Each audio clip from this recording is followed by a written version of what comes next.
Hi friends, welcome to Adobe Life. My name is Julia Masalska. I'm joined here by the amazing Molly Russell. Molly, say hi. Hello. Yeah, Molly is an amazing designer and she is mostly specializing in branding and illustration. And yesterday we have worked on an amazing packaging for Cider, and it has been so interesting to see how she's producing multiple SKUs for one brand. And today Molly is going to be working on a van or a bus, right? Molly, tell us a little bit quickly what we're going to be doing today. Yeah, totally. I think we'll start by reviewing some of the work that we did yesterday on the next SKU for Sincere Cider. And then maybe make a couple of tweaks. I know that we sort of feel like we sped through that process. It was a really quick day. So maybe just revisiting after resting on it for a minute and making a couple final tweaks until we're happy. And then moving on to designing a sprinter van that would be used for like deliveries and excursions and all sorts of fun stuff for the brand. Super exciting. I'm really excited to see your techniques that you apply to kind of create a wrap design, which is something very specific and probably very interesting to see for many of you guys. Thanks everyone for joining in chat. I see Vuduval, Andre, Viola, Clever, Kevin, good to see you. Steve here is Vuduval. I already said Vuduval, but Vuduval is just such an amazing person. I have to mention her twice. And we have Celia and Carol. Thanks everyone for joining. So guys, I'm so excited. We are going to be reviewing some of your Daily Creative Challenge submissions that Andrew just wonderfully showed to you guys. So we are going to be reviewing some of those in about 90 minutes. So excited. And yes, of course, check out Molly's website. I think we're going to take a quick look at that just now when she's going to start sharing her screen. And yeah, we're so excited to have you guys here, to have you back on the stream, and to see what Molly's going to come up with today. Great. Well, yesterday I showed my Sincere Cider project, but I thought maybe today I would jump into something a little bit more specific for what we're going to be doing today. So I'll take you back in time a little bit. I also promised cats yesterday, and I don't think that I delivered on my promise. So we're going to take a look at Coco's Korean Burritos, which was one of my first truck wrap projects when I was in the Bay Area working for a company called Off the Grid. I created an entire identity around the concept of this street art cat or street artist cat who also happened to be very, very hungry. So I created an entire sort of comic book experience about this cat named Coco and how she goes on this adventure. You can see the truck wrap here. So we did sort of everything for this brand, from menus to signage to the wrap itself. Super cute.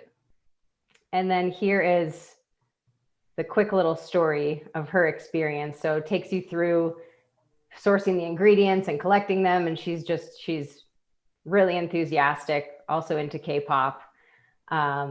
Cool. Kevin is saying, yay, Korean represent. Yeah, it was super fun and really, really one of my first cat projects. So always looking for more. If anybody out there wants a cat project, needs some cat work, I'm your girl. Yay, Molly for cat work. Awesome. This is super cool. Yeah, let's take a quick look and jump into your, maybe you want to show some of your social media that you want to, or maybe let me show it actually. Okay. So we can also take a look at the Daily Creative Challenge page. So I'm really excited, by the way, guys, to see your submissions later on, and hopefully Molly will be able to give you some really cool feedback. She's definitely a person that you can learn a lot from. We have learned a lot yesterday. So to participate in the Daily Creative Challenges, you have to go to behance.net/challenge/illustrator. And here we have Every single day, a new challenge unlock, and today's challenge is about charts and graphs. You can rewatch the video, or you can just submit your data creative challenge into our Discord channel under the challenge hashtag. So make sure to submit it under the challenge hashtag, and hopefully someone, and maybe Budoval can post the link for the Discord channel. Otherwise, you can find it under the challenge tab above the chat. If you click that, you will find all the information necessary to participate. So I'm so looking forward to review your guys' challenge. Now let's take a look at Molly's Instagram. She has a really, really cool page. I am the Malrus, right? Yes. And let's take a look at that. So this is something we have been working on yesterday, or Molly has been working on yesterday. I had to do a lot with pineapples and trees, and we were trying to find really cool ways to kind of translate the brand into a new SKU. Make sure to check out her Instagram. It's I am the Malrus. Follow her, check out her work, give her some support. And this is the brand we have been working on yesterday. So I'm super excited to see what we're going to be doing today with a wrap. And of course, feel free to follow me as well on Instagram. It's Julia Masalska, just like my name. I'm sharing some, some really cool tips on, designing something quickly, and just general a little bit on, being a freelancer and working in this world as a design freelancer. Yeah, there's always, stuff to learn. Anyway, let's jump back to Molly's screen and let's start. Let's get going. And let's start. So we're going to start in Adobe Illustrator right away, or what's the software you're going to be using? We're going to jump into InDesign just to review the presentation that we worked on yesterday. Sounds good. And then let's do it. Get right into Illustrator. Perfect. Let's do that. So just a little review of what happened yesterday in case you weren't here. We started working on a second SKU or a second varietal for Sincere Cider. So the original flavor is called Bonafide Dry. It's a really nice, balanced, drinkable sort of session cider. And that's what we've been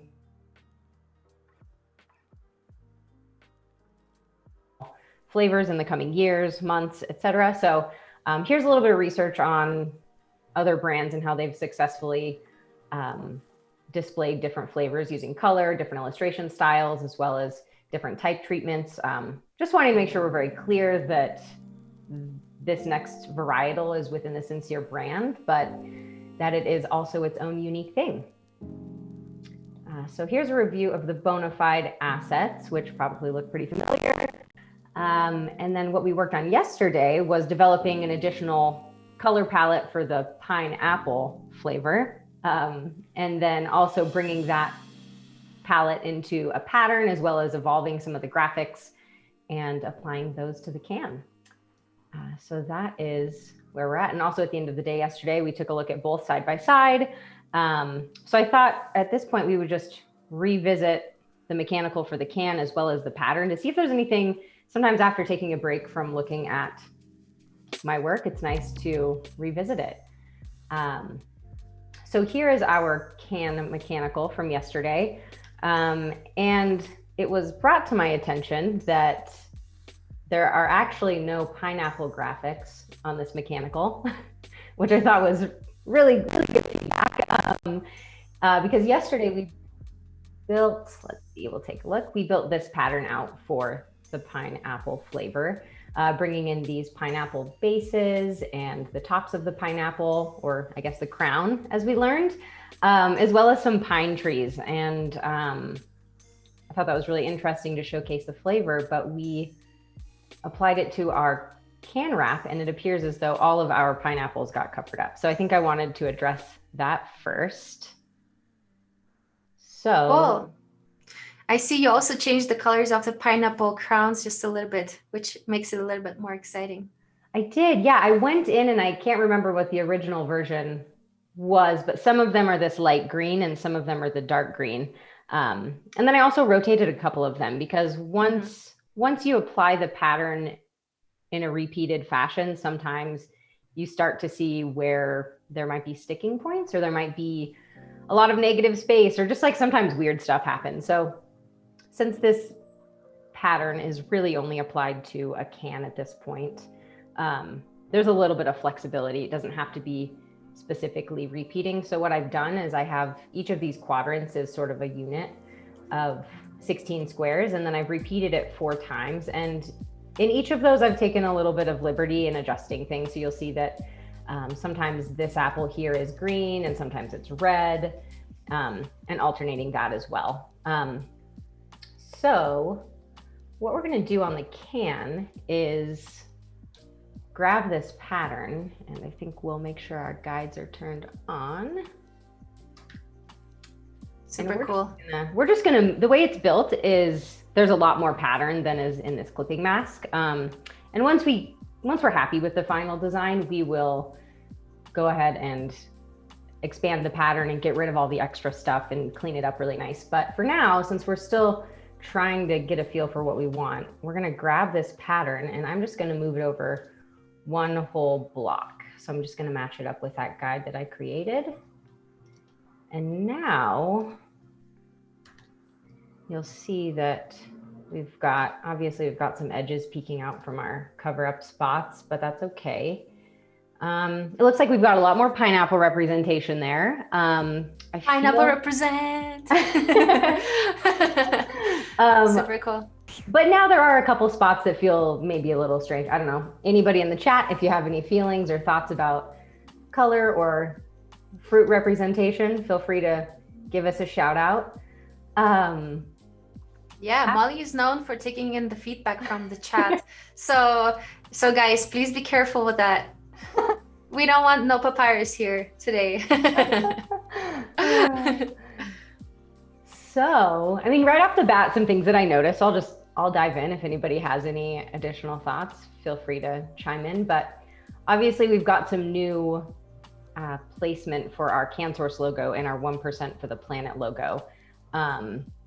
So I think what we're gonna do is we'll just scoot this over so it's right in the middle of that apple, which was the original placement on the other can. And then this actually worked out kind of nicely that the CanSource logo is now in a tree instead of this leaf, but I think I wanna just move it down a touch. I can't actually make it any smaller because there are specific requirements for it. Mm-hmm. Speaking of requirements, I think this is an interesting question. I would love to know your experience with like placing things into the packaging that need to be placed, that are kind of regulated. So can you tell us a little bit more about the several objects that you need to place and about the requirements?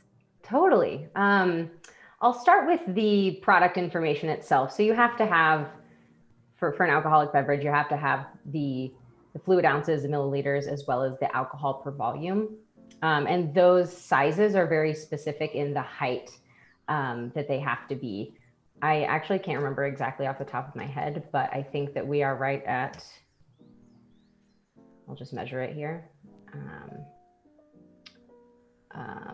So that's that's 2 millimeters tall. So that's the requirement for the ounces. And then the alcohol per volume is a little bit smaller, but it really varies per product. So usually what I do, even if I've done a beverage before, if I've done a cannabis product before, whatever it is, I typically will revisit the FDA regulations and those guidelines because there's a lot of information there. But and they also vary from state to state, even in the United States, which is very interesting. I have also worked with cannabis clients before, and there are several things that you really, really need to think about. Yeah, curious to hear more about all the different parts.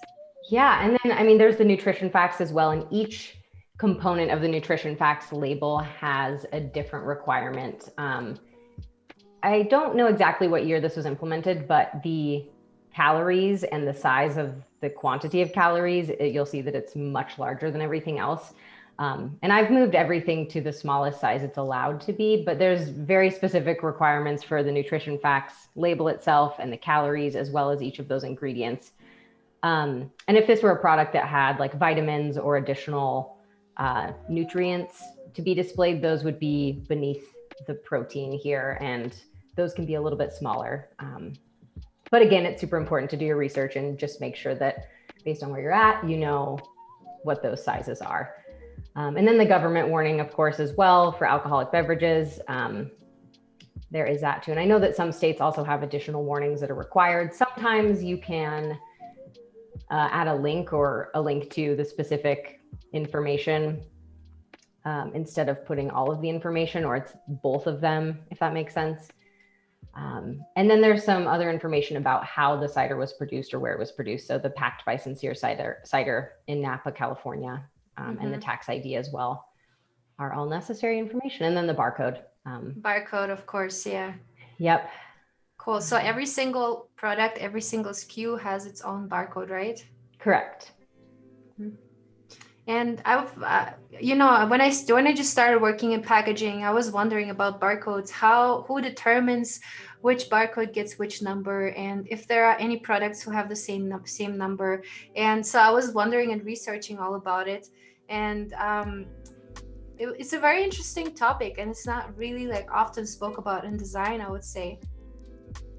Not really. And I mean, typically, to be totally honest, in what I know and don't know, typically that's something that the client will provide. So they go through the process of purchasing the UPC code for their product, and then they provide me with the file, whether it's a PNG or a vector file, whatever like that. And it's also important to test, again, like we were talking yesterday about producing mechanicals and doing test printing at home, as well as creating your own comps. It's important to print out the barcode at the color that you're producing it at and the size, and test it using one of those guns so that you know that it actually Oh, that's a good one. That's because nobody, I mean, unfortunately, nobody is going to double check that for you. And you have to make sure it works. If it doesn't work, that's kind of a bummer. So yeah. So I'm just kind of going around and cleaning up some of our extra little edges. Yesterday we talked about, I have these white rectangles in my file just so that we can test and see what we want as far as placement on the pattern. And once we're ready to actually prep the mechanical, we would just get rid of those. Yeah. And Kevin is asking an additional question to the barcodes. Does it always have to be the black and white barcode, or can you make colored barcodes? Like, what if I wanted a millennial pink barcode in my product? Oh, millennial pink would be tough. It's recommended that it's black, but it's not required. It can also be a high contrast. Yeah, like a dark green will work probably. Yeah, this one's dark green. Oh, okay. And it works just fine. I know, yeah, the color is probably a little bit different with the screen sharing, but yeah, it's dark green and it's worked fine. It's been successful up to this point. So cool. That's been nice, because obviously it's a very good question, because I feel like sometimes designers, when they start working in packaging, they think the design skills are everything, but really you need to have so much more knowledge about the legality and logistics of things, and what things you are not allowed to do at all, or what you shouldn't be doing. So it's really interesting to get those inputs, from the start. And I feel like that's not necessarily something you learn in design school, right? No, I mean, I didn't. Some people might. I'm sure that there are specific, like very specific classes that maybe cover those things, but it's kind of where design and business merge in a way. Yeah. So now I'm looking at this again. I changed the color of this tree where the CanSource logo is. I was kind of feeling like the thing that's so beautiful about this palette is that we've got these dark, deep maroon and green colors that feel kind of earthy, but then we've also got the nice pastels to balance it out, as well as that poppy yellow. And it was starting to feel like there was a lot of that pastel right in the middle here. This entire column is very light feeling. So I think I might even, so I added that dark green tree. I might even bring a little bit more something else. And one thing that I'm realizing right now, it's important to realize that this is going to wrap all the way around the can. So in reality, if I just took this whole thing and scooched it over here, that's what this part of the can would look like. So it's important to think about that as well. Like what is going to happen when the can wraps around, which to me, it doesn't look like there are any problems. There isn't too much of one color. So I'm pretty happy with that. I might even, that's very smart. to Yeah, see, to look. you don't want to be surprised by that. Yeah, totally. I think I'm going to make this little guy green. Oh, it looks like I don't have my palette in here yet. 1 second. Jack is asking, or Hitch. I'm not sure how to pronounce your name. Let me know. How do you decide the patterns and prevent the figures from looking repeated when you duplicate? Oh, I created a 4x4 pattern to begin with. So this one right here is what we started with. And then because this is a small product, I'm able to sort of hand pick each of the squares. If I wanted to repeat over a vast number of inches or feet, I would probably, just create one 4x4 or this 8x8 and then repeat that.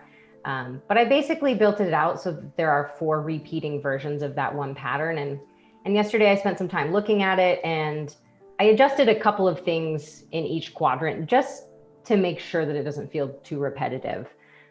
So I rotated a couple of things, as well as changed the color of a couple things. Like you'll see these pineapple tops aren't all the same color.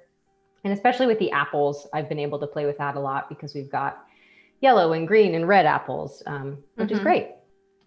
Super cool. And then as I bring it into the mechanical for the can, I can be even more flexible because I don't have to follow those rules so strictly. So what I'm doing now is kind of going into that pattern and changing it as much as I want. Just changing a couple of the colors. And like, now that I'm seeing this again, here we are looking away for 2 minutes and then coming back to it. There's always something. Yeah. There's a pineapple, then an apple, then a pineapple. And I feel like that's maybe a little too much. So I think what I want to do, and you also see, I think this row right here and this row are exactly the same. So I think I want to mix those up just a little bit. And I'm happy with the way the front of the can looks. So I think I'll just mess with this row that's right on top of the barcode. And maybe what we'll do is rearrange a few of the items. So maybe we'll take our pineapple and... Yeah, and you're getting some compliments here in the chat. Jesh is saying, I see that your patterns feel that they integrate well with the brand. Yeah, totally. Thank you. I agree with that. I think it looks very consistent, and I can totally see how these things are, you can find next to each other in the shelf in the supermarket. So yeah, it totally works together. And this is such a unique pattern. So, creating SKUs can be a challenge. Totally. Yeah. And really, the biggest challenge here is wanting it to feel like it's part of the family, but not that it's so different enough that it stands out from the other flavors, but not so similar that it's like confused for the same thing. Yeah, very true. So I think just the last thing, I'm getting a lot of that baby blue, and I don't want it to feel too soft. So maybe just bringing in a little bit more of that green. And Kevin is bringing a good point. The placement is so important, so it's easily found. I think he's talking about the barcode. It's really important for it to be easily found, because if you think of the cashiers, you need to not only think about the user, but the cashier is also kind of a user of a product, right? They want the product to be easy to access where they want to access it. So, putting a barcode somewhere on the side of a packaging where you would not kind of expect it would be a little tragic in this case. I totally agree. They would be really frustrated and less likely to even want to stock it. Yeah, exactly. Yeah. So don't only think about the user as in the consumer of the product, but also the person who is handling it, right? Totally. Yeah, I definitely would agree with that. Sometimes there are those cases that are holding a bunch of, the cans. And if they are not made well, it can also be very frustrating. So it's all about the whole experience, right? To create a holistic experience around the product, not just, not just the can, but also the packaging of the can, and also the packaging of the packaging of the can. So yeah, it's all... Absolutely. It's all in it together. Mm-hmm. So something we talked about yesterday, and we kind of, it's been thematic throughout this, is understanding the rules that I've created with the brand, but then also knowing where we can kind of break those rules to work for us. And you'll notice that there's a little bit of overlap here, which is not okay. And instead of changing the entire type layout of this section, because the regulatory information has to be the size that it's at, what I did with the previous run of cans is I just was selective about what kind of pattern elements sat next to it. So I made a little bit of extra space. So very much cheating the system that I built, which is totally fine. As long as you know the rules, you can break them. Yeah. And in this case, it's not hurting anything. So what I'm going to do is I'm just going to swap this leaf with this little shape down here and see how we feel about it. That's so smart. Yeah, I mean, so the very first run of cans we did, and this happens often, sometimes information changes. So the first run of cans, I believe that this was 5.6% ABV. And then for whatever reason, when we were getting approval for the second run, the person approving said that it needed to be alcohol by volume and it needed to be written exactly the way it is written. And of course that made me very mad. Oh, this is perfect. Look, it works out so perfectly. Yeah, so we snuck it in there, but now we've got same color apples. So what I'm going to do here is, let's see, and maybe I don't know how other people feel about it, but I'm a stickler about things being too similar next to each other. So I think what I'll do is I'm going to change this. Buddhaval is saying it's easy to get locked into your own rules. So true. So true. And they're really important to have. I typically am the kind of person who says, you don't need them. But it's important to know them, and it's important to understand where you can be flexible and where you really shouldn't. Especially thinking about a brand that wants to eventually be sold nationally or across all states, not just California. It's important to think about that consistency. If it were a one-off product, it's kind of like, okay, but it's not. And the intention is not that. The vision is much bigger. So it's really important that we are constantly thinking about how it's going to grow and be perceived. So rules are important in this case. True. And I mean, in general, you're not really breaking any rule. It's just that, you're just changing the pattern, which you're doing anyway. So I think it's definitely legitimate. Thank you. I need some votes of confidence. Kevin is also agreeing. I always was the type of person so strictly to follow brand design rules, but slowly breaking it here and there is okay. Totally. If you can make the design better with that, of course, not breaking any rules, but totally. Yeah. All right. I'm feeling pretty good about this. If anybody sees anything that I don't see, feel free to chime in, but I think we're doing well. So what I'm going to do now is I'm going to go ahead and get rid of these extra pattern pieces. I don't think we need them. We always have them in our master file. So that's something I always make sure that I do, that as I'm building something that's complicated like this, pre-mechanical, I save everything and I make sure I have, you'll see that some of these are strokes and some are filled.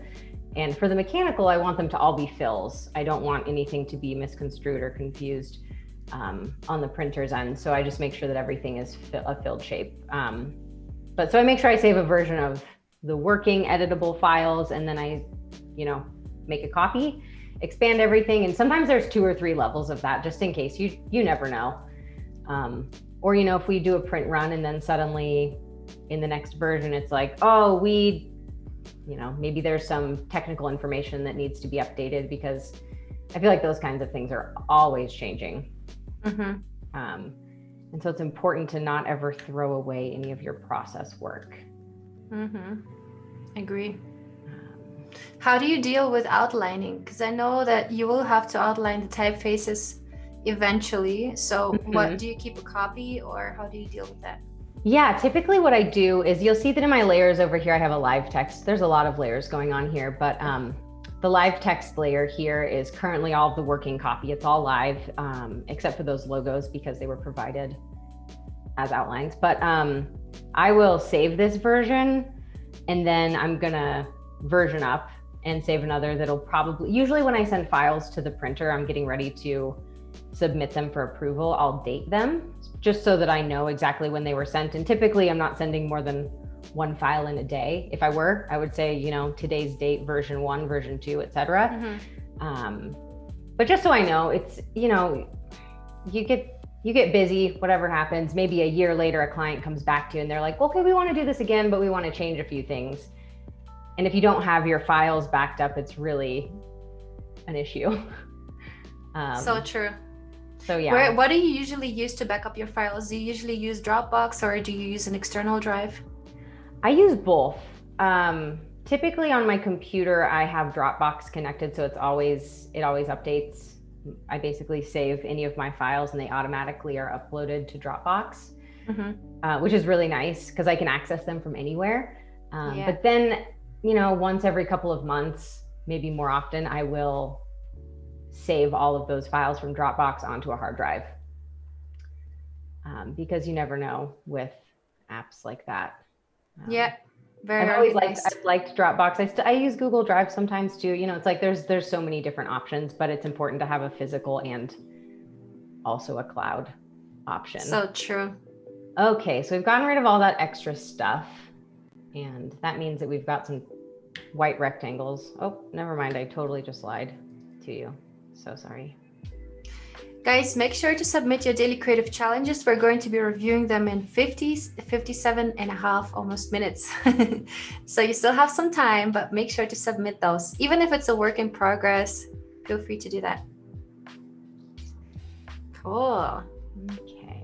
Kevin is also mentioning, I love how creating a brand system for physical product design is somewhat consistent to UX UI digital product design. The consistency is similar. Yeah. It really is. Totally. Yeah, I love how in UI UX design you're creating design systems, which is basically like kind of like a brand guideline in branding. So you basically have elements that you reuse over and over again. Here in this case, it will be the typeface, the colors, you know, the different elements of the illustration. And in UI UX design, it will be buttons, transitions, interactions, and so on. So it goes a little bit deeper into the usability of things. Very interesting. But yeah, it's a very good comparison. And I think you can compare physical products with digital products really well, because you do have to test them, you do have to prototype them, and you do have to get feedback from the, you know, from the audience and adjust the design if necessary. So the process is completely, I would say it's very similar. They are definitely related for sure. All right, so I feel good about this. And I think we should jump over to our mock-up and see what it looks like. So yesterday, we have Bex in the chat saying so much love. Thanks, Bex. Thanks for joining us again. Super cool to have you here. Real-time feedback. Let's do it. Yeah. By the way, for all of you guys who weren't here yesterday, Bex is the client for this project. So super cool to have the client right there, to see Molly work, to see her amazing skill set. All right, so I just dropped this into our mock-up smart object, which is almost exactly the same size as the can. It's just slightly a couple millimeters bigger. We're gonna drop it in there and press save.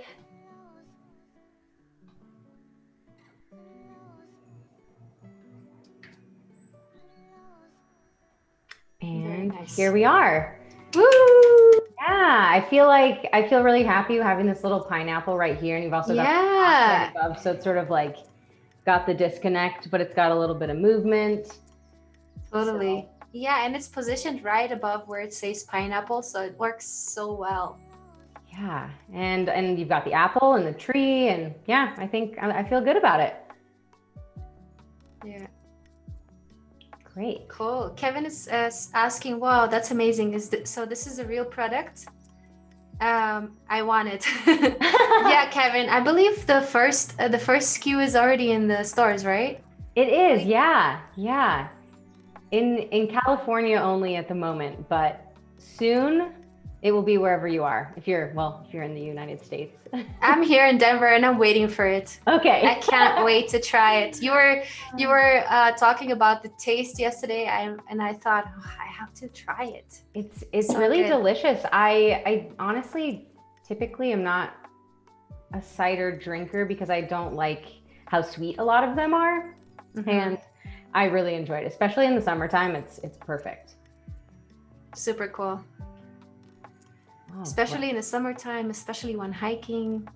That's the mood I get. Yeah, exactly. So I'm just gonna replace this here.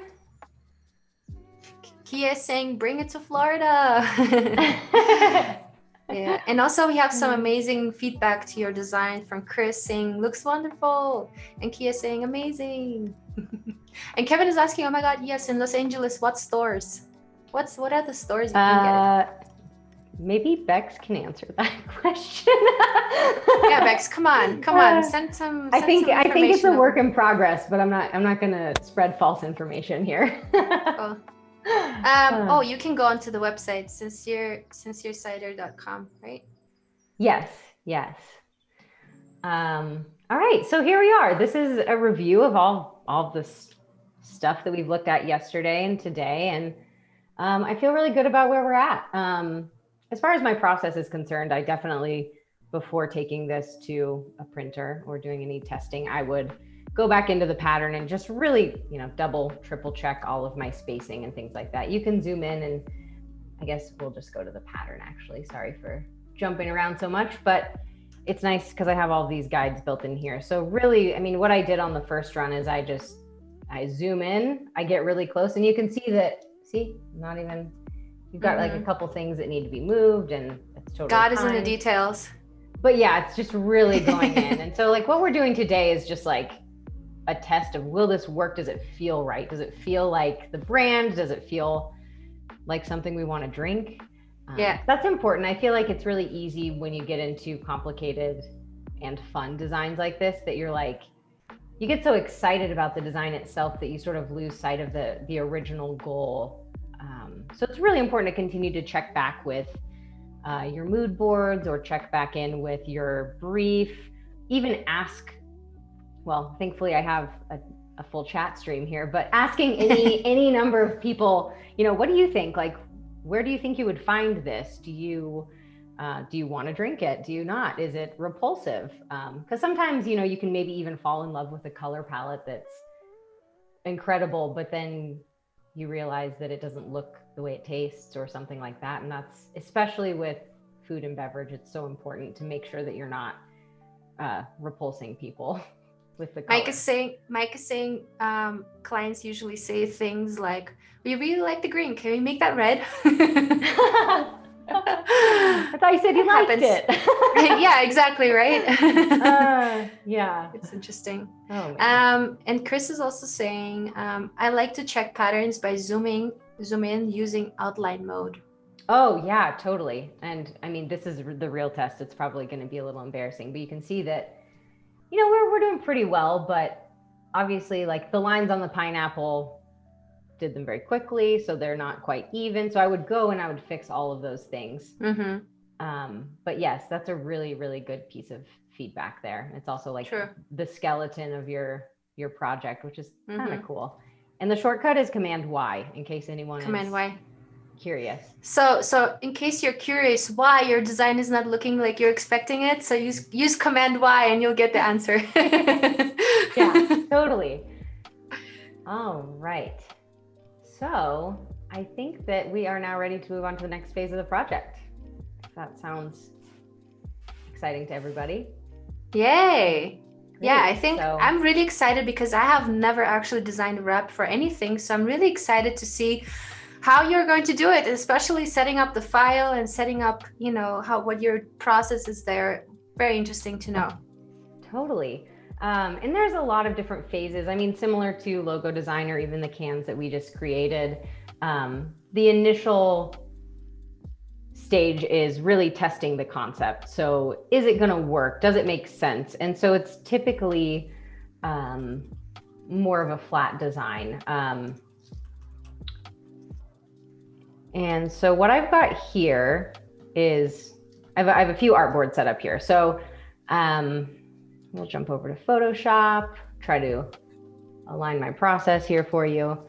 I have a mock-up file, which is obviously really helpful, but I know that it's not always possible. If you're doing a custom food truck, or if you're doing a custom, really any kind of vehicle or a bus or something like that, like it's not always accessible. You can't always find a mock-up, whether you're building it yourself or if you're using XD, or if you're using a different 3D program, or if you're just building it in Photoshop. Sometimes you can take a photo of the thing and then try to Photoshop your design onto it. But it really, sometimes you get into situations where it's maybe not in your wheelhouse, or the time consumption is just crazy. So I have this beautiful mock-up, which is nice and easy to use, so that we can test our concepts today. And I just have the right side, but still I think it'll help us get from the point of what we're building today is basically pre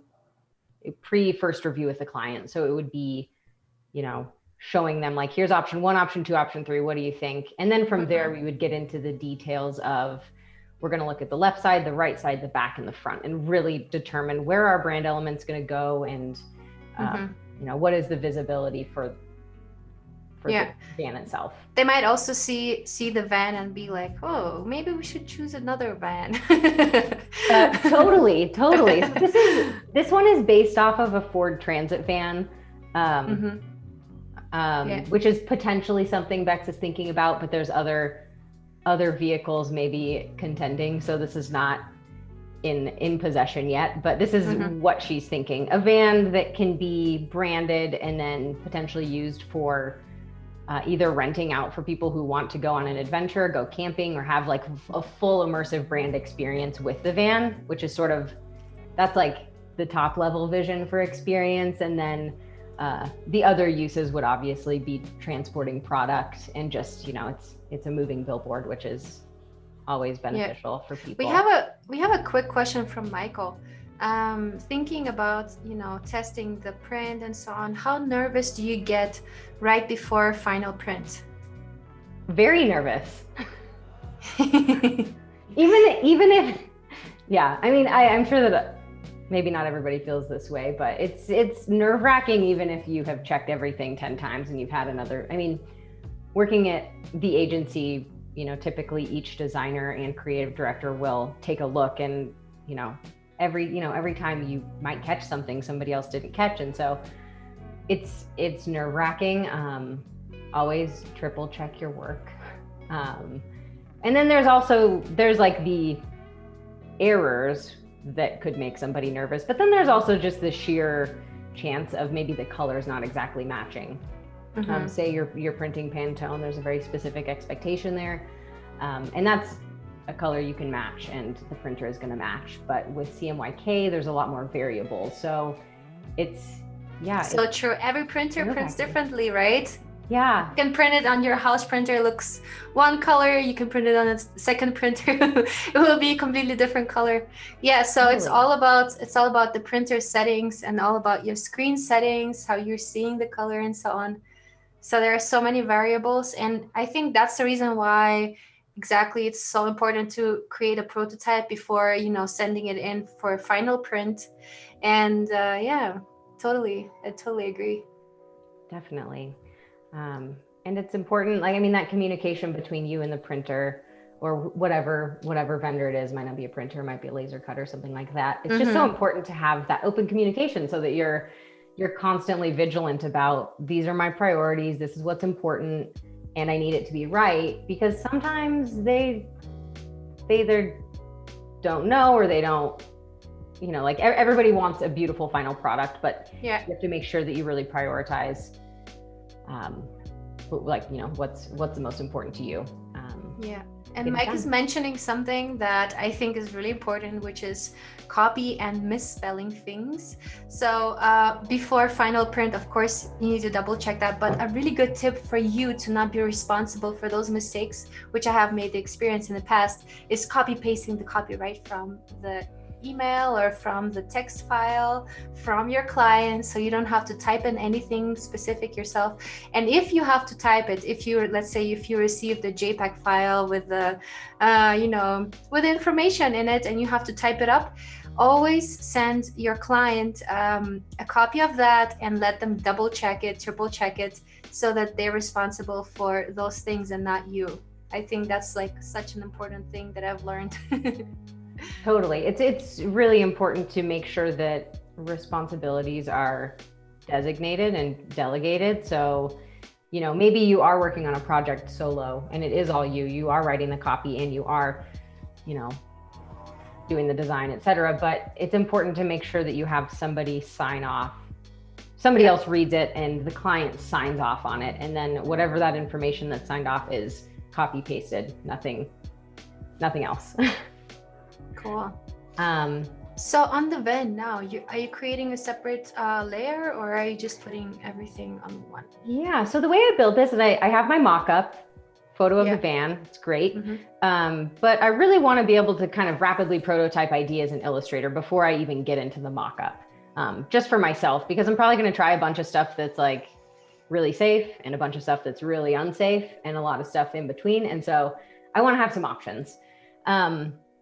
And so the way I've built the file is I created an illustration of the build itself, the van, as well as some of the tricky spots. It's important to know when doing something like this that you've got seams, you've got door handles, you've got windows. So I've built it out that way, roughly. So I have a layer up here called truck parts, very, very detailed description, but it's basically on top of the artwork. So it's all of these things here. And then the artwork layer currently is a masked shape of the truck with a rectangle. And I actually, so I pre-built this file with, this is the actual size and resolution of the mock-up smart object. And I took that and I scaled it down just so we have a little bit more space on our artboard. And so that is the actual rectangle size that's behind the mask.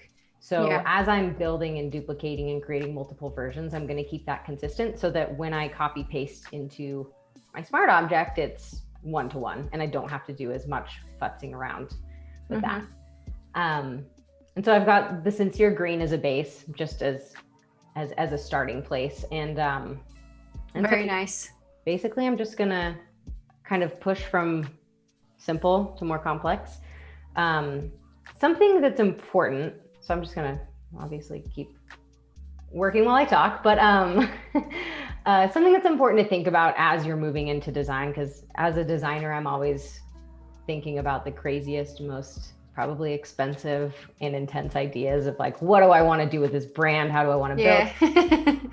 And oftentimes the less pretty things to talk about are budget and business and those types of things. So it's important to understand from the client perspective, like what they are expecting to pay for a project like this. You know, like say we have a van and the van was expensive or it was custom built, but like I don't want to spend a ton of money wrapping it, but I want it to be branded. You know, maybe sort of the bottom of the line solution for that would be, okay, we're going to do some vinyl stickers. We're just going to put the logo, vinyl, that's it, which is, not as exciting, but sometimes that's just the way it goes. And then there's also the option of maybe doing like a half wrap or a full wrap. So you can do, it's basically half the vinyl versus the entire thing covered in vinyl, which is less expensive. So just like thinking, it's important to have those conversations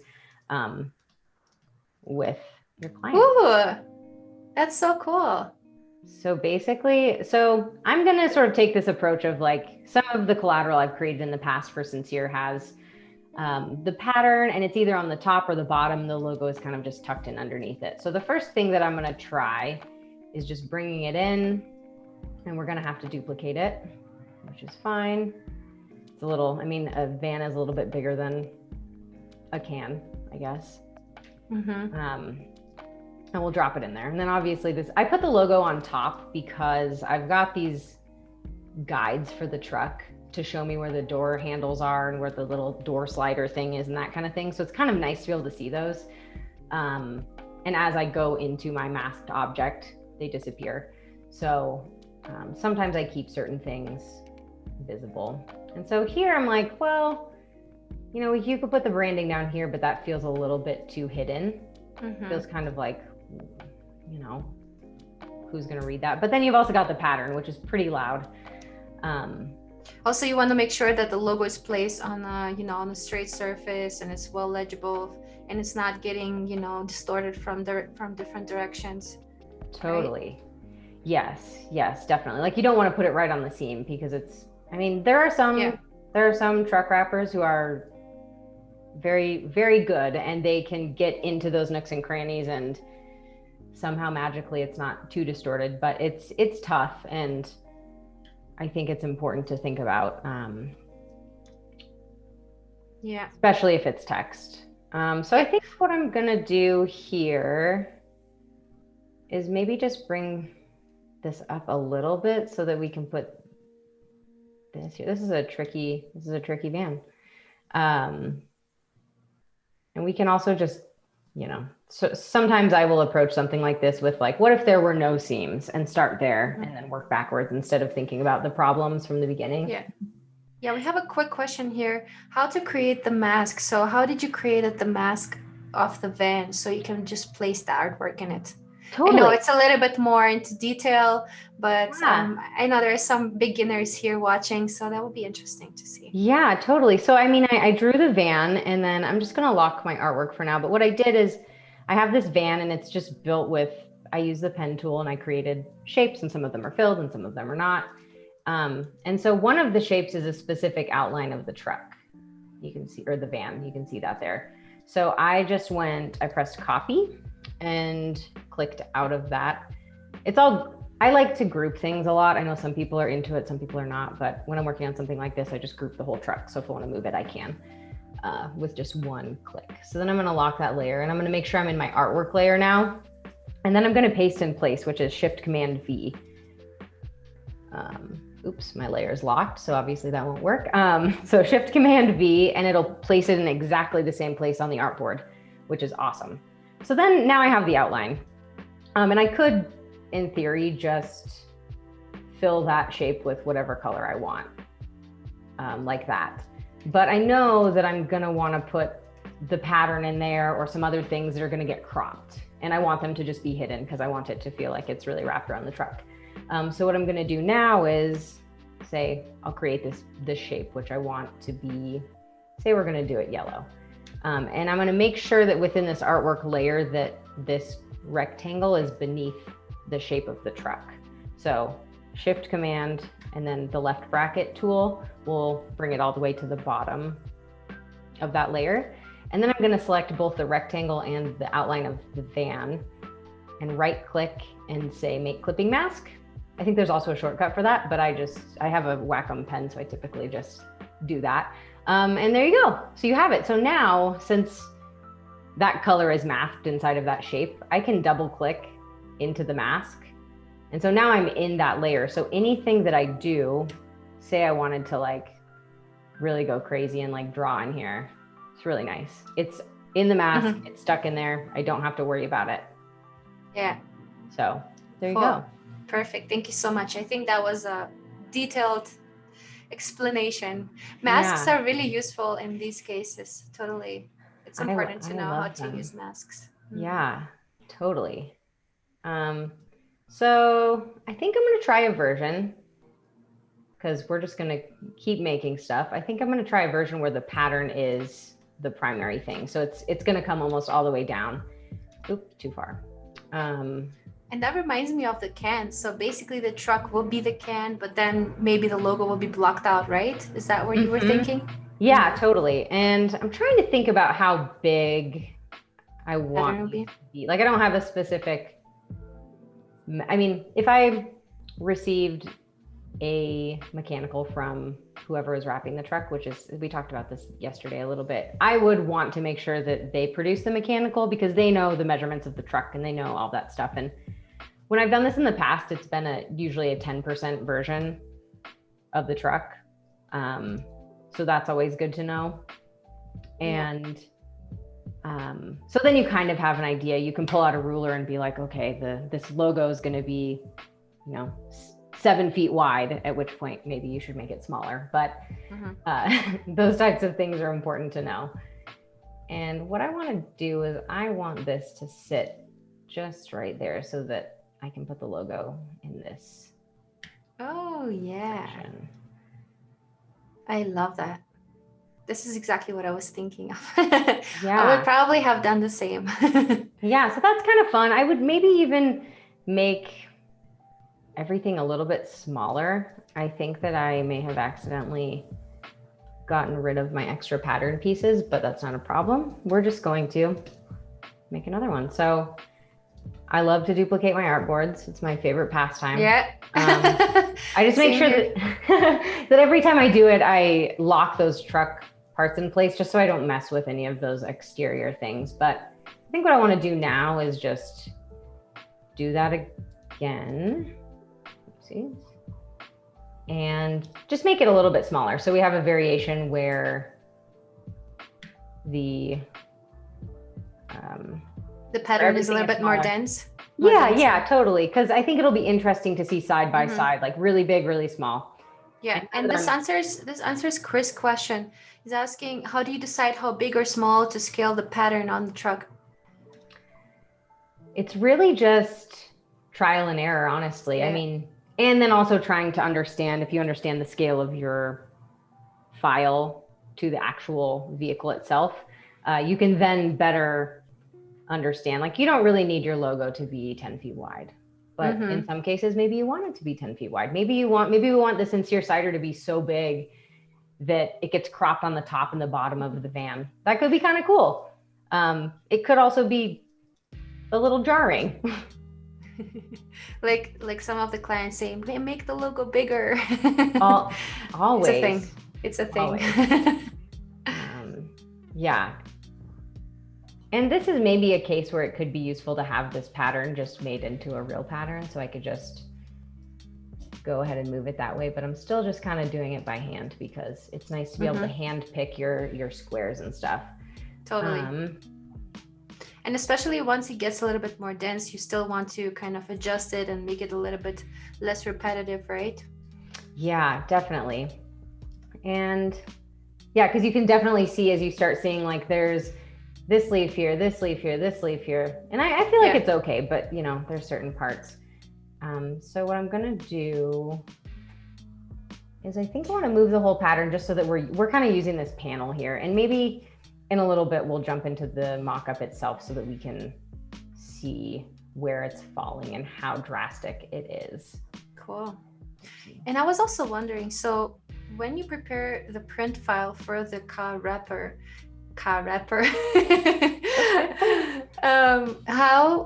do you prepare it? Do you send them the Illustrator file and they form their own kind of formation of print, or how does that work? Yeah, so in the past, when I've worked with companies that build their own trucks and they build wrap, or they do the wrap themselves, they provide the mechanical originally and they send it in Illustrator. And then from there, I'll prepare the mechanical and it'll be at 10%, say. So I build the file, and everything should be vector because it's going to have to be scaled. Yeah. Totally. You can't really, you just don't want to work that large.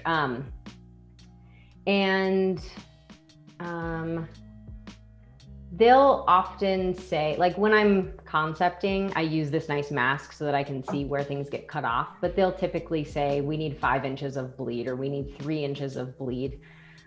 It's usually a lot more than your typical 1/8 of an inch or 1/4 of an inch for small print products, which makes sense. So what I'll do is I'll make this mask and then I will add that 5-inch border.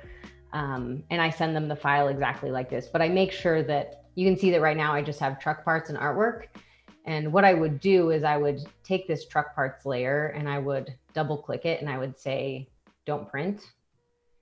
And then you can see it becomes italicized so that they know that that's more of a guide for me. It's often used, that technique is used in all mechanicals just so that your guides don't get confused for artwork on the other end. But then I send them the Illustrator file. And make sure that artwork and everything should be outlined.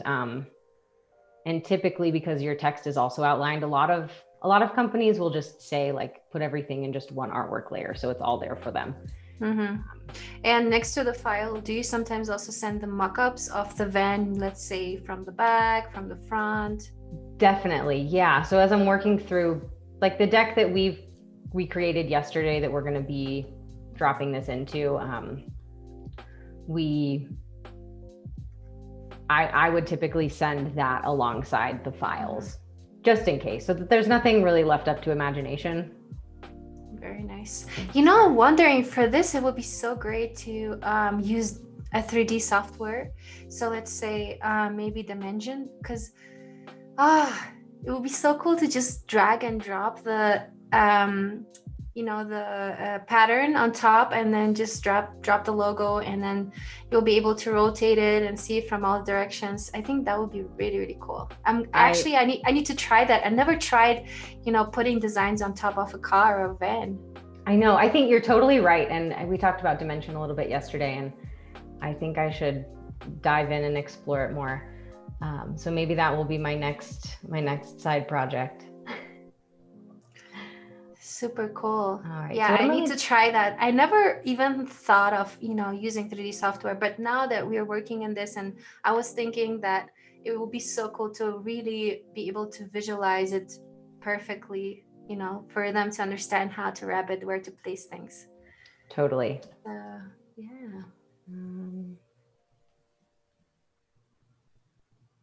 Carol is saying, I bet this is a piece of cake for you now. I've actually never imported a huge kind of large size model into Dimension. I have only worked with like usual packaging mockups and materials, obviously, but mostly like cans or, pouches, stuff like that. Never have I used the car, which will be really, really cool to see. Yeah, I'm sure it is totally possible. Cool. Thanks, Carol. Carol is saying, if Adobe doesn't have them, try Turbo Squid for some free models. Check object. Yes, you do need an object file to be able to import it into Dimension. All right. Well, there is our first version of the truck, which is pretty wild. Super cool. I love it. It's a lot. Awesome. There's a lot on there. That's true. Hit save. So we have that, and I think we can continue working through some of our other ideas. Ooh, I'm just checking stock. So you probably heard of Adobe Stock, right? It's on stock.adobe.com, and I just see there is a food truck actually that you can get. Cool. I have to experiment with that. My next project, if I'm going to do anything food related, I'm going to build a food truck. So inspiring. Are you going to like build the real deal? Serve food? Well, I want to. So sometimes I'm working on passion projects or projects for my YouTube channel. And I think it would be so cool to have like a wrapped truck there, and to see how that branding will look like on the food truck. I think that would be really, really cool. It's pretty satisfying. Yeah. All right, I had this crazy idea. It's really crazy. Okay. We just make I already like it. I remember when you just pasted the pattern on top of the truck, and you could only see a couple of fruits. I was like, whoa. It's kind of cool. And if we could work it out so that, I mean, maybe we do, oops, don't want to squish that. If we can do it so that we can fit this in here, just up top here. And then maybe we duplicate the apple and do an upside down apple. Oh, I got just like, yeah. oops, I love that. And then the apple is also an element that's repeating over and over, right? Because I mean, it's a cider. It's in a sense, it's apple based, right? Mm-hmm. Yeah. So that's a It is fruit the that's always, yeah. Sorry to interrupt you. No worries. Go ahead. Yeah, it's definitely the consistent ingredient, which is great. Cool. Kevin is also saying, "Oh my God, yes, love the big apple." Yeah, it's kind of fun. Cool. But now I'm wanting to see it with like more apples. Bex and I always talk about this little apple. It like kind of looks like a face. Yeah, totally. So we're like, it's got a special place in my heart, I think. I'm just gonna bring those over. It can be an apple that's filled and an apple that's, that's the one that you just showed. Uh-huh. Yeah. So what if we go like this? Ooh. And maybe even, maybe we even take this in here and we bring it up here. I feel like there's definitely a seam right there, but I'm just gonna be a renegade for a minute. Also wondering what colors the van could have as a background. Oh, totally. Yeah, it definitely doesn't need to be white. Could be interesting to see. Yeah, maybe we should do that next. Yeah, my friends, we have the challenge reviews in only 23 minutes. So we're really excited to see what you guys are going to do and what you guys are submitting. So make sure to submit in the next, let's say, 15 minutes. Even if it's a work in progress, we're still happy to give you some feedback. Eddie's saying, now we just need to add flaming skulls somewhere in some place. I'm Eddie, I am on the team here. I totally agree. Yeah. All right. Interesting. Kevin is suggesting with the pattern in the background, transparency low, like low transparency background, maybe something interesting. Although I'm thinking, because you're kind of using more of like, you're not really using transparencies in this branding too much. So I'm wondering if that's something you would consider in your regular process. I don't feel like it's quite in line with what I've been doing, because it's really about the simplicity of the shapes and the 100% opacity and the like boldness of the pattern. So I'm not totally sure there, but could be interesting. Yeah, Eddie's saying graphics that follow contour of vehicle, really good. Nice job, Molly. Yeah, it's cool to kind of adapt the branding and also kind of use it as a and translate it to the object that you're creating, right? So either it being a can or it being a car shape that kind of translates into the brand illustration. So yeah, definitely doing a good job. Totally. Okay. I think I want to see this one on our fan. So what I'm going to do, just so we can save each of these, is and for that, you're using Photoshop, right? To place the design on top of the van? Yes. So I've got basically this image of a van. There it is. Which is basically, I think these usually come in like white or gray or, whatever. And then I've got some effects with like the wheels and the shadows on those, as well as this layer on top, which is basically just the artwork. And then there's a mask on the top layer. So if I turn that mask off, you can see that it's just, wild and free like we designed it. And then we've got some highlights and shadows as well. Cool. Yeah. Yeah, so those mockups, guys, if you're interested trying out something like that, you can get either on Adobe Stock, or if there are certain sites where you can download mockups, right? Yeah. And so sometimes when I'm doing mockups and I know that I'm going to produce many different versions, sometimes with certain mockups, you can do it all in the same file. And depending on the size of your file, you can do that, as well as sometimes depending on the effects and that type of thing, I'll just create different versions of the Photoshop file. So I'll save and version up. So that's what I'm going to do now. So then we can just, if we want to compare them all or put them in a presentation for our client, we can just pull those PSDs right into InDesign. Super cool. Yeah, I agree. Because whenever you kind of want to go back to a version and maybe change something up, you will have to put the whole design back on and so on. So yeah, I totally see why you're saving the PSDs. Yeah. So I know that yesterday I did do, so I mean, so I guess I'm just in the habit of, I typically will just export everything and drop it into the presentation. But if you link directly to your Illustrator file or your Photoshop file, every time you export, it will automatically update your link for you, or you can just click update link. So that's nice. Sometimes the version control of exporting is comforting to me. Yeah. But it just depends on your workflow. Totally. I agree. And Keith is asking, where did you get the van mockup? Could you share with us maybe the platform that you use? Yeah, I actually got this from yellowimages.com.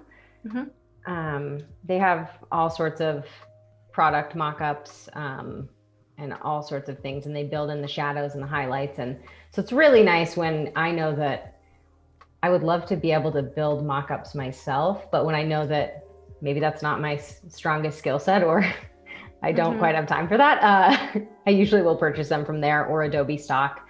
And again, I'm excited to learn about dimension. So that will be next. Totally. All right. Yeah, there are some really cool sites. There is also one that's called Smarty Mockups that I also like using. They have very similar looking mockups so that when you place different objects together, they will still look cohesive. I like that. I also love, honestly, I love using stock and stock.adobe.com, where you can also get a lot of different things. You can even get 3D models there. Some of them are free as well, that you can just throw into your dimension, some materials that you can use for 3D files. So there is a lot. And even a lot of illustration too that you can just use for your, client work designs. Yeah. And sometimes if you just need, if you know that you're going to embark on a project that involves illustration, you want to make sure that the client is aligned with your vision before you have somebody spend hours and hours creating custom stuff. And sometimes through that site as well, you can find illustration reference. So you can say like, oh, I feel like it's going to feel this way or like this. And it's just a really great way to get them on board. Yeah. Okay. That is so true. Yeah, there are different sites. If you guys are interested to find free mockups, I would just Google free this and this mockup, because I feel like every site kind of specializes on certain objects. And while, let's say, Smarty Mockups kind of specializes on cosmetics and bottles, all kind of tubes and that kind of stuff, I feel like a different site will be specializing in other things, like, let's say, furniture, or there are a lot of different types of mockups. So I would definitely just Google if you're looking for something free. Hi Gus, good to see you here. Thanks for joining us. Super cool. Gus is on the Adobe Live team as well. He's really amazing. He has been hosting me as well. He's a host here too. Amazing. Cool. Yeah, Eddie's saying Adobe Stock is good. I search for PSDT files because it's so easy. Comes in layers and you can upload your artwork 1 to 3. Yeah, totally agree. There are some really, really great mockups and a big variety, I would say. While some sites are kind of concentrating on specific products, I would say that Stock kind of has, the big picture of mockups. And Jacob is here. Cool. Thank you, Jacob, for joining us here in the chat too.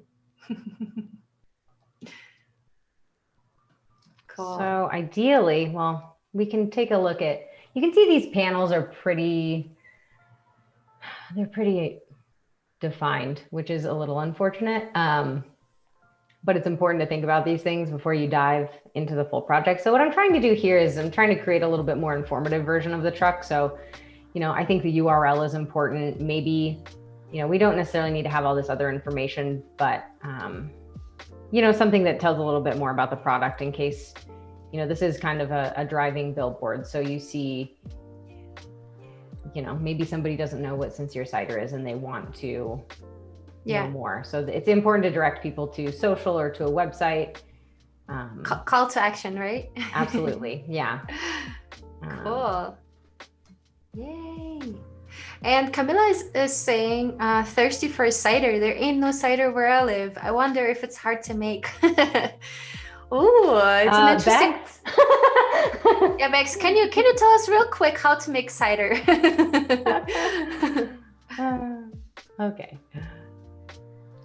She likes to share. So what I'm going to do here is I'm just going to put these on top because I really want to know where these lines are. And so, oh,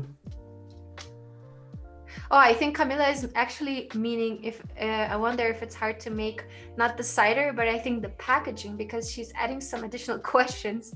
Is it hard to create a print file for cars? Or I'm always worried over size and dimensions. Yeah, I mean, it's actually easier than you might think.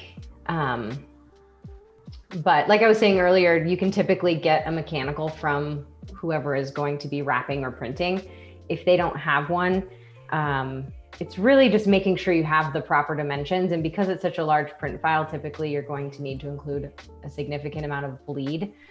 So they can wrap, you think about all of the extra little nooks and crannies on a vehicle and you have to like wrap around those. So they probably have that file divided into different parts of the car that they're wrapping, right? So we see the window part and then we see the door part, and all of them probably have their own kind of shape that you have to fill with the design, right? Yes. In some cases, yes. Okay. Oops, just wanted to grab this tagline. Oh, okay. That's their site, by the way. Yeah. Bex is saying it's simple to drink, but hard to make right. Cool. Kevin is saying, oh, I just saw there is alcohol in the apple cider. I was actually also thinking that it's alcohol free, but then you were mentioning the different, formalities you have to put on the packaging. And then I saw that it has about 5% alcohol. And I was like, okay, interesting. Cool. Eddie's saying apple cider with cinnamon. Yeah, that sounds good too. Apple and cinnamon always go good together. Into it. So here, Bex, we have some product ideas for you.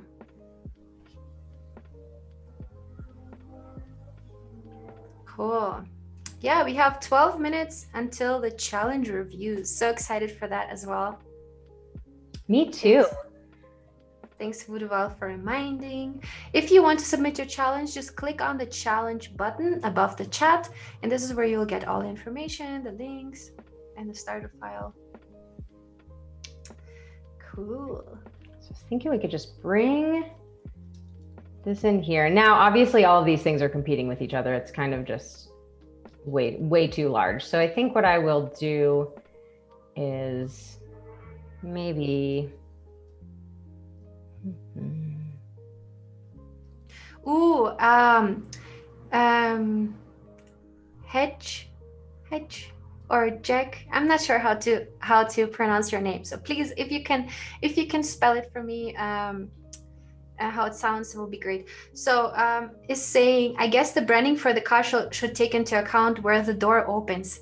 That is such a good point, because sometimes when you open the car and it reads something really funny, I have seen those designs before. Mm-hmm. Yeah, that's a good point. So it looks like here we've got this gray slider, which is where the door opens. So yeah, that would totally cover up all of this stuff. Yeah. So important to think about. And also I've seen a van where the logo says something, but once you close the door, it says something very funny. I mean, once you open the door, it says something really funny because it takes away a couple letters from the word. And Totally. then, yeah, it can become really funny. So yeah, you definitely need to think about the usability of a product, right? Yeah. So now I guess I've changed my mind a little bit. I was thinking, I mean, I obviously wanted to avoid all the seams, but yeah, if the door is open, it's like it's tricky. I think that so far I'm feeling like the more like this one with the full tagline on it is it's nice because you get a little bit more taste for the brand, but it might not be as great when the door is open. You would definitely be able to read the Sincere Cider, but not the URL or the tagline. And this is also just, as far as hierarchy is concerned, this feels way too big, but we're sort of dealing with this interesting challenge of this panel and this panel and these panels. So maybe it's something that would be better suited for the door, or, you know, if we reconsider on this version, taking all this copy over here, don't worry, it's not going to live there exactly. And we bring our Apple friend over here to take up that space, which again, it's like, that's not totally ideal. But that's something to think about, right? So we definitely need to keep that in mind. Hi, Javier. Good to see you. Javier is saying hi, Julie and Molly. Hello. Yeah. Noor is saying to make apple cider, it's basically apple juice and yeast. Interesting. That is true. Yeah, but I'm sure it's not an easy process, you know, to make it perfect, to make it taste good. A lot of trial and error. Yeah. You know, so that's not as I mean, I'm getting there, but yeah, no, it's all about it's good. Yeah, so we have seeing that.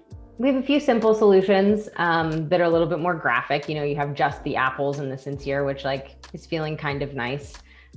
Sort of reminds me of the Whole Foods brand a little bit, which I don't want to lean too close to any other brands, but it's kind of nice because there's not a lot of copy. We would want to put the URL somewhere, call to action to get people to either check it out, buy, go to the website, social media account. But the graphics work well because this van is it's got so many facets. And then I also think that the pattern is also successful because it looks just like the can. Maybe we would want to put the URL there as well, or a tagline or something like that. And then one other thing I'm going to try is I think that, you know, we've kind of got the simple solutions. Like if we wanted to execute something that was just a vinyl sticker, we could do that with the apple and the logo, or just a little bit of the pattern. And then we've got sort of the more complex full wrap. But what if we wanted to say there was a fleet of vans? What if we had vans all over the city or the country? And we wanted to create different designs based on maybe location that are sort of reminiscent of the flavors. So coming back around to the pineapple that we worked on yesterday, what if we wanted to create a van in this color scheme and this sort of feeling? And maybe it's less of a pattern and more of a scene. Like if you take the trees and you sort of create like a little landscape, it could be cool. I know that we will probably run into some issues with the seams of the vehicle, but I think that we should give it a try and we can get started before we do our daily. It could be like a regional thing. So let's say you have different designs for different regions of the US. So let's say for Colorado, I would say the forest theme totally would go so well. And for Miami, maybe something that's a little bit more tropical, you know? So I'm thinking maybe there could be different variations of the design using the same design elements. Totally. Yeah. Yeah. Cool. Yeah, looking forward to that. And we only have 5.5 minutes until the Daily Creative Challenge review. So excited. Very nice. I think what I'll do here, just to take you into my process a little bit, is we have a lot going on and we want to fit everything into that mask. And so what I'm going to do is I'm just going to lay it on top, and then when I'm ready, I can copy and paste in place on that mask. But what I wanted to do is just take some of these trees. I think that would be kind of cute. I love cute stuff. Yeah, I love that too. That's so cool. Just like give it kind of an eclectic feel. You know, if we say we were going to let people check out vans and take them, you know, take them wherever or something like that. For camping, for events, for like, I could see it being like, you know, if Sincere Cider catered a wedding, it could be sort of an interesting vehicle. Or catering campsites. Yeah, totally. I mean, this totally is definitely leaning on the outdoorsy feeling, which is great. But maybe we want to bring in some more of the other elements so that it doesn't feel so much like it's just outdoorsy. I mean, it really, I mean, the yellow is pretty intense. I agree with that. Or nobody said that. I'm just agreeing with myself, but which is good too. Sometimes to agree with yourself, it means that you can also disagree with yourself. So that's awesome if you can basically take your own feedback and apply it to your design decisions. I think it's a good feature. It's important to be able to do. Totally. Just like want to create a little scene, but I might have to bring some additional assets in there. You know, you like,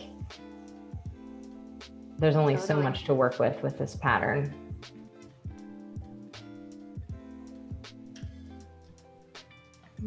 Cool.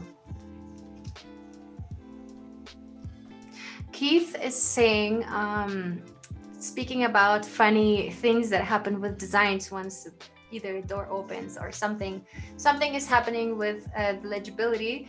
It said there was a waiting sign blowing in the wind that said sanitize your own chair. The C kept getting folded over, so it was saying sanitize your own hair. And then Keith is saying also, so I read sanitize your own hair and I was thinking, but I'm bald. That's funny. That would be a strange sign. I mean, it's like sanitize your own hair, which I think some people are so anxious, you know, about the whole COVID situation. They probably do stuff like that. Probably, yeah. Cool. So maybe we're getting a little too crazy here, but there's some things we could play around with. We could even bring in our pineapple, depending. Maybe we're in Hawaii or maybe Hawaii or Florida edition. Yeah, totally. Yeah, I love that. This is super cool. I'm just going to expand all of these. Oops.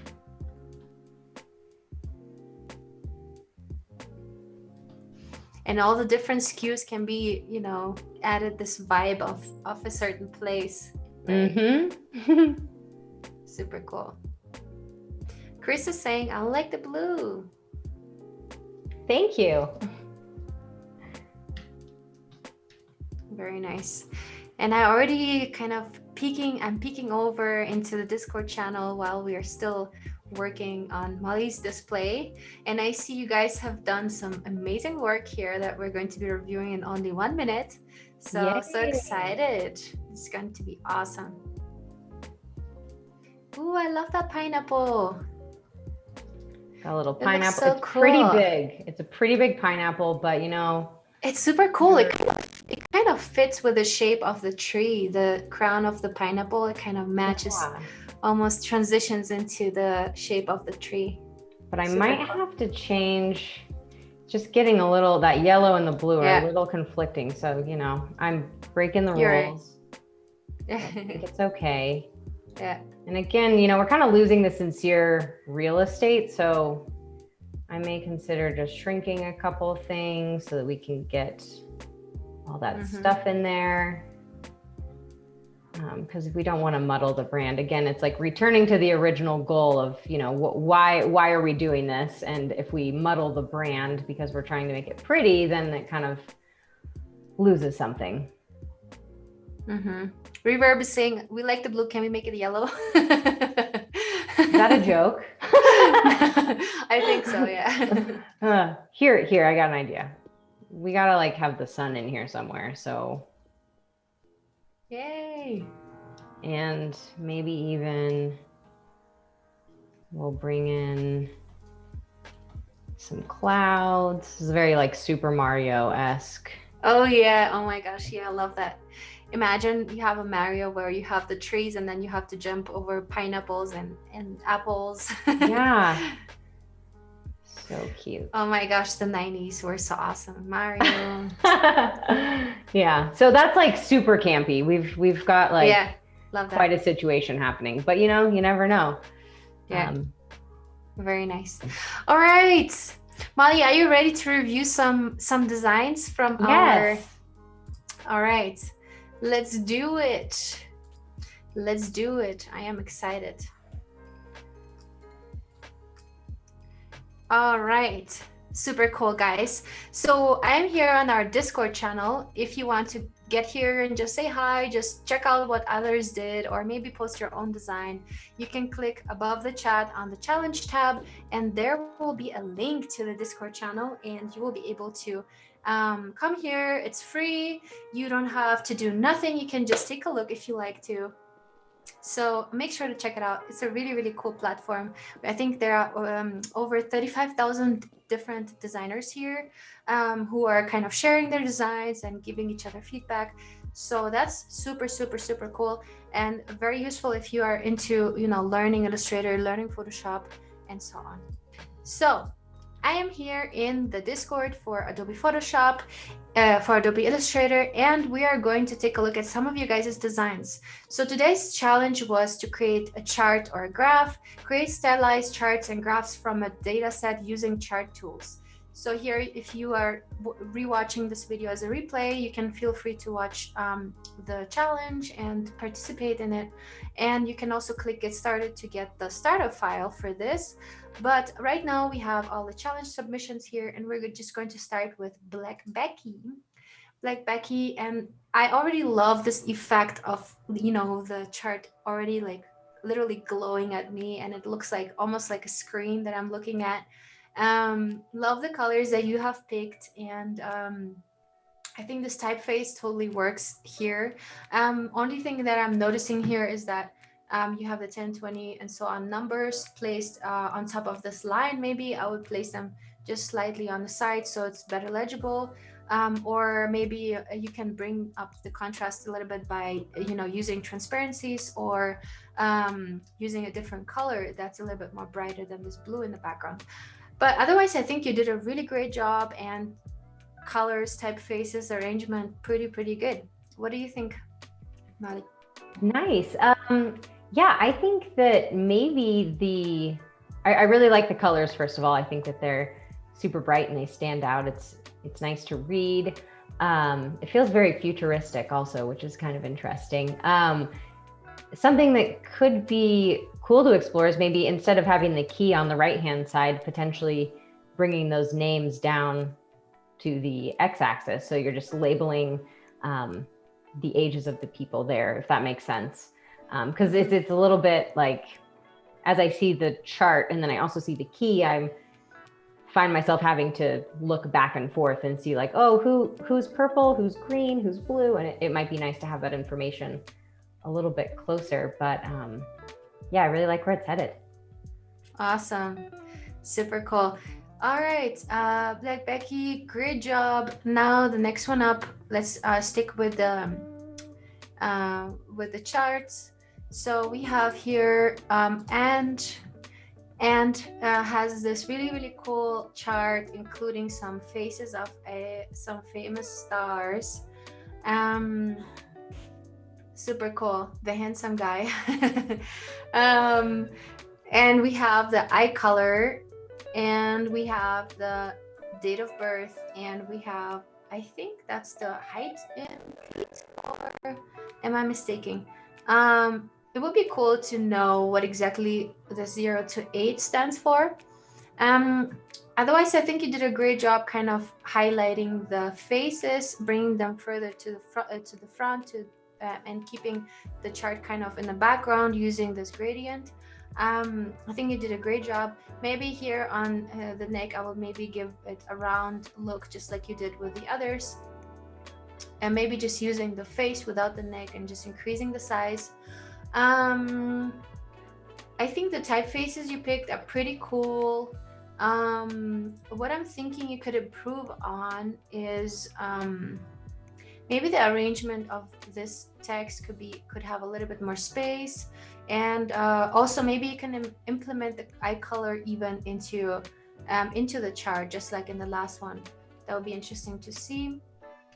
Yeah, otherwise I think you did a great job. I think you even put some noise on top, which gives it a little bit more texture, and looks really exciting. I love the flow of information here. So I'm reading the caption, the title first, and I'm going into the eye color, and then last thing I read are these these numbers at the bottom. So I think, yeah, I think you did a great job. Yeah, what do you think, Molly? Yeah, I think the variety of typefaces is really nice. And the hierarchy is great as well. I think as far as the y-axis, it would be nice. I think Julia mentioned this, but having an indicator of what those numbers mean. I think I would imagine it means feet, or maybe even just making sure that it's labeled height. But I know that it's sort of indicative of what a lineup would look like. So maybe it's meant to be a little bit less specific. But and then when we come to the bottom, the names and the birth dates, and then I'm guessing that's an identification number. I feel almost like maybe the name should come first, so that you're getting the person and then the information about the person. And maybe even the eye color could be incorporated into that as well, so that we're all kind of focusing on that's like where the information is. You see the person first, and then kind of down the line, you get all of the items that you need to know. Yeah, super cool. But it looks like you had so much fun with this, and you can totally see that, you know, in your outlines and the way you kind of created these faces. It looks super fun. Thanks so much for submitting.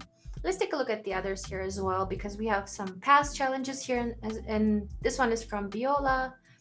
And we have our letter, and we have the business card from both the sides. I think you did a really great job here using this old antique looking paper.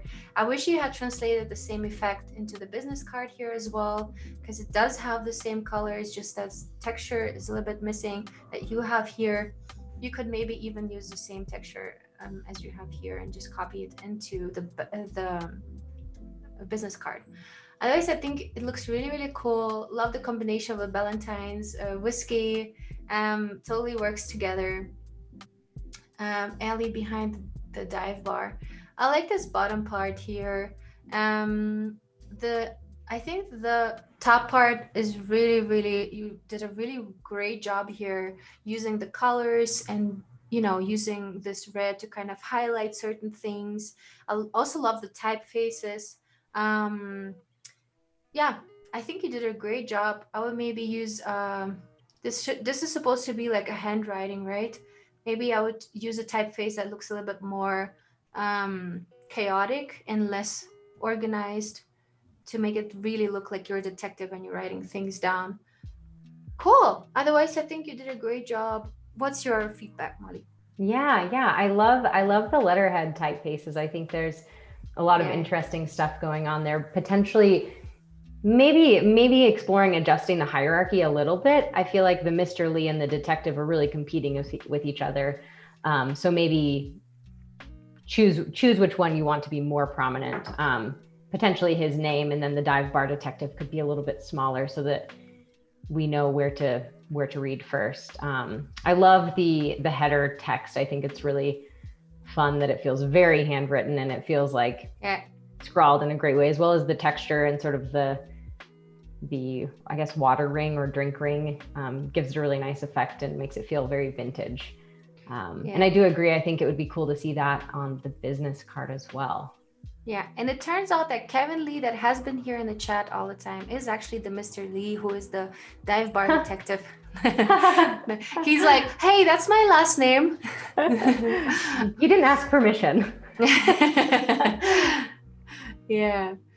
Super cool. Yeah, Kevin, now we know what you're actually doing in your free time, huh? Very nice. Okay, this one is by Biola. Biola, you did a great job. Well done. All right, next up we have Terry. Terry with some business cards. Oh, I think this is from actually from last week's challenges. I have actually done them. So super cool. I think you did a great job picking the right colors. I think this yellow works super well with the brown as well as with this light beige. And so the challenge here was to create a logo and then to use a stamp, basically a stamp variation of the logo to kind of create a pattern. And I think you did a great job here. I just see those tiny little lines that are kind of sticking out a little bit. I will work on the detailing here of the mock-up. Otherwise, you did a great job. I can also imagine the background, instead of being black, maybe being like a wooden texture, or the cards also maybe aligned to the side, or maybe a little bit more as if they're actually laying out on the table. So you can experiment with that, maybe creating a close-up mock-up where you can, closer see the card. But otherwise, I think you did a really nice job. The logo and the stamp look really great. The colors pick perfectly. What do you think, Molly? Yeah, I think the first thing I noticed was the colors. They're really, at first I couldn't quite read what Creekside is, but it looks like it says it's handcrafted cider. So that's really cool. I was thinking originally that it felt nice and earthy with the brown, and then like the green is really vibrant and spring-like. So I feel like it's totally appropriate. I mean, even without knowing what it was, I thought the colors are nice. They provide contrast. Even the green on the white is really nice. And it feels friendly, approachable. And I like the hand lettered quality to the logo itself as well. And it looks like having created that little circle lockup as well gives it some flexibility, so you can put it in a smaller spot or a larger spot. Nice job. Totally. Yeah, well done. I'm really proud. So cool. Cool. Oh, let's take a look at this. I'm late to the party, but here's my design from the day one challenge. Ooh, I love the colors. First of all, I have to give you a big compliment on the colors. You did a great job picking them. Love the combination. Maybe I would choose a little darker tone of this orange, so it goes more into the brown direction, so it gives a little bit more contrast. But otherwise, I think the colors are very harmonic. They give a good amount of contrast just by their tone. And I like the typefaces you picked. Love the way you kind of aligned the information here around the circle. Betty Davis investigations since 1929. Detective agency, super cool. No, I'm really enjoying this. Actually, I'm thinking maybe there will be a way to kind of make Bette Davis investigations stick out more color wise. Maybe you can create even a combination of two colors to that. I'm wondering if this eye is a little bit too detailed for the logo. It might be. I'll maybe create a more minimalistic version of this. But I think you did a really amazing job already. The criticism I'm giving you is really on, up there. So yeah, I love it. I honestly love it. What do you think, Molly? Yeah, I think the hierarchy is great. All of the pieces read properly. You see Betty Davis first, investigations, and then you've got the other bits of information that I think are reading really well. I do think that there could be more contrast between the background and the logo color itself. And I love Julia's suggestion to bring in a third color as well. I think that would help, especially for something like an eye. You really, I expect that, those lashes are dark black and there's a lot of color and drama. It feels very suspenseful. So it would be nice to see that in a darker value, just to kind of make it a little more dramatic. But yeah, maybe next time what you can do is you can just copy and paste this design and just experiment with different colors, and then you can see them side by side, and you will see how the design is improving by just adjusting the color tones just a little bit. It can be really helpful. But I think you did a really great job. RSEP is the one who did it, and I love the mock-up that you used here. It's super cool. I think it works super well with this logo, and I can totally imagine it being on a glass forefront. Cool. Yeah. It's interesting seeing how something can totally change once you bring it into a mock-up or bring it into a real comp or in situation. It just totally transforms it. Yeah, I love how here the reflection kind of gives it this shadow feel. It adds a little bit more to the logo and gives it a really good legibility. Awesome. Arsep, you did a great job. Wonderful. Okay. Okay, as a newspaper editorial artist, I did so many charts and graphs. Illustrator allowed me to have fun with them.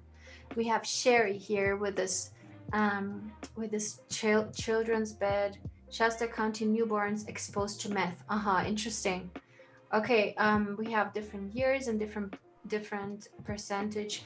I think it's interesting how you kind of went a little bit more creative and chose a real world object to place the graph on top. I think that's a very interesting idea. It's a little scary to me to imagine newborns being exposed to meth. It's a really, really scary topic. So it kind of makes me a little bit, feel a little bit heavy inside. But I think those are topics definitely we need to bring up more. So it's Shasta County Department of Public Health. Super cool. No, I think you did a great job here. I would maybe see how you can use the typeface without distorting it too much, because right now we have these percentages, and if I zoom out, I cannot really read them that well. So maybe there is a way to kind of place these numbers so that they're better legible. Maybe you can even place them inside the bars in a white text color so that there is more contrast. Yeah, but I like the way you kind of implemented it into an object, which can be really, really interesting. Yeah, what do you think, Molly? Yeah, I mean, I think overall the approach is really creative, using the crib as a graphic and then the bars to go up that.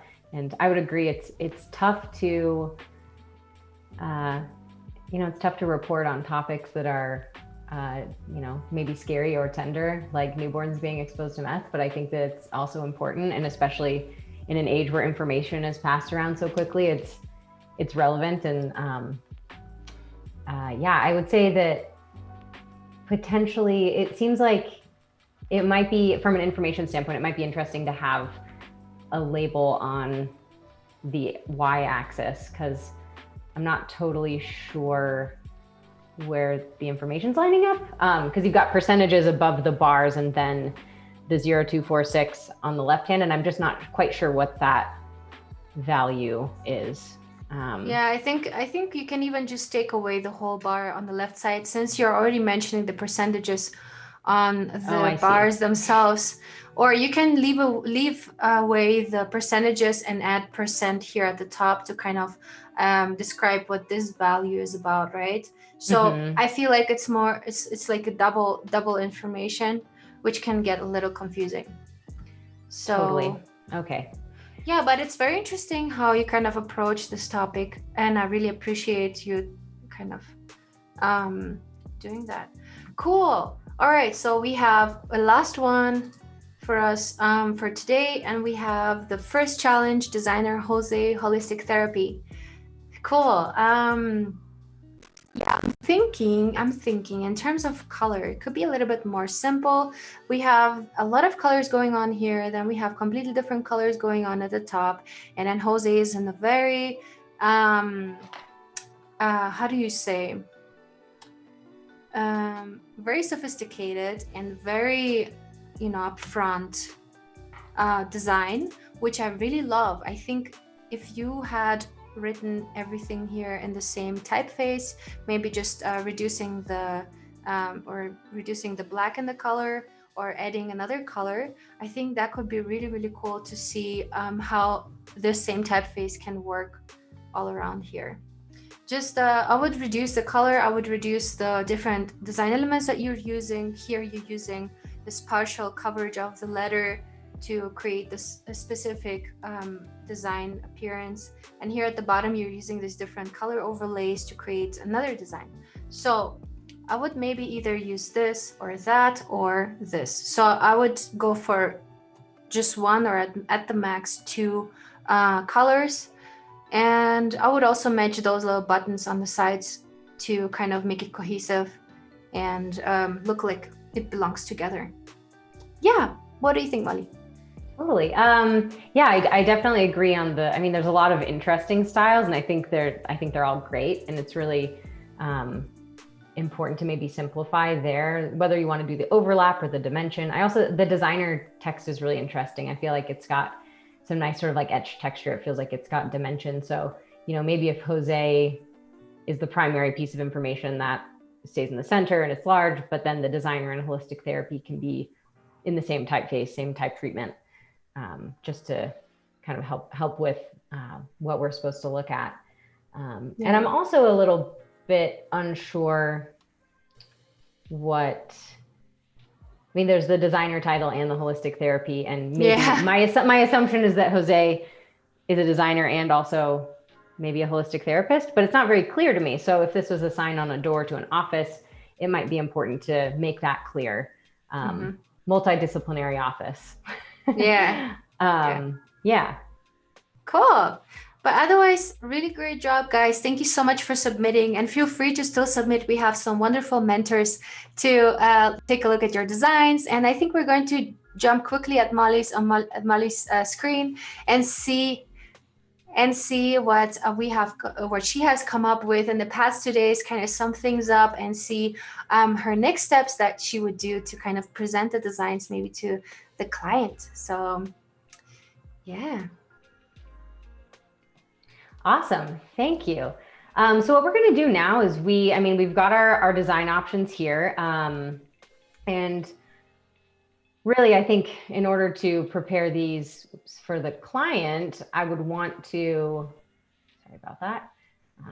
I guess we'll sum up what we've got. So we've got this full new brand that we want to present with a summary of the comparison.